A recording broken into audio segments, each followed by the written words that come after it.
Hey salut! Ici Christian des Artisans d'Azur et bienvenue à Fais-le toi-même, le kit de cuir de base de l'aventurier. Aujourd'hui, on va fabriquer le fourreau court des Artisans d'Azur. Un élément crucial pour tout héros aimant avoir les mains libres. Nous allons avoir besoin du patron du fourreau, en cuir épais de 9-10 onces, et du morceau en 5-6 onces qui ressemble à une manette de PlayStation, et quelques rivets. Commençons par le cuir plus souple. Il peut facilement être coupé avec des ciseaux à cuir ou un X-Acto. Il est préférable de couper le cuir épais avec notre couteau ergonomique en essayant de garder la lame à un angle droit pour éviter de voir la fleur apparaître sous la chair du cuir.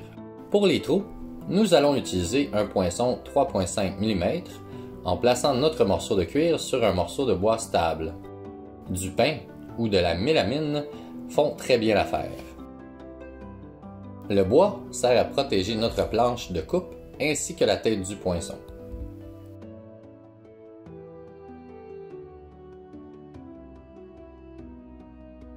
Une fois terminé, si on le désire, on peut rajouter une ligne décoratrice à l'aide de notre outil à rainure. Ligne simple ou double, il vous suffit d'ajuster la branche à la distance désirée et s'appuyer sur le rebord du cuir. Les 6 trous intérieurs seront pour des rivets décoratifs. Nous allons utiliser des pieds 8 mm. À l'aide d'une enclume et d'un marteau, vous pouvez fermer ces rivets plats ou bomber si vous possédez un tape-rivet.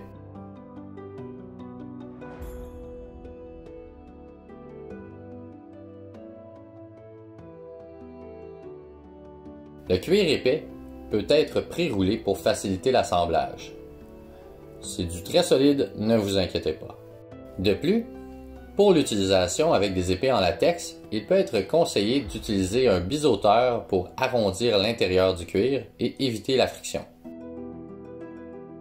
Le modèle utilisé est un modèle gaucher, puisqu'il sera porté à droite et la main gauche dégainera l'épée. La direction du morceau semi-rigide en 5-6 onces pour accrocher à la ceinture déterminera si le fourreau sera droitier ou gaucher. Pour l'assemblage, nous allons utiliser des pieds de rivet 9 mm qui seront idéales pour les 2 couches de 5-6 onces et celles de 9-10 onces. Nous voyons ici la fabrication d'un fourreau droitier.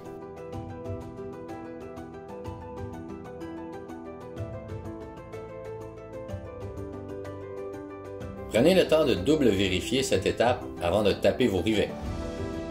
Fermez la première rangée de rivets sur l'enclume.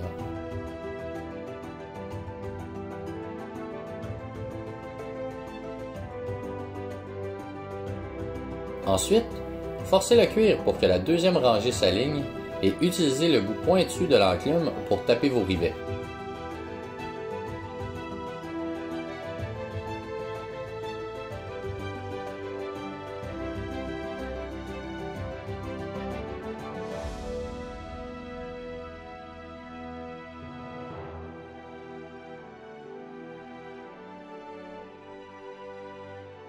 Victoire! Vous avez créé votre fourreau. Maintenant, choisissez votre arme préférée et allez combattre les méchants. Hey! Bonne journée!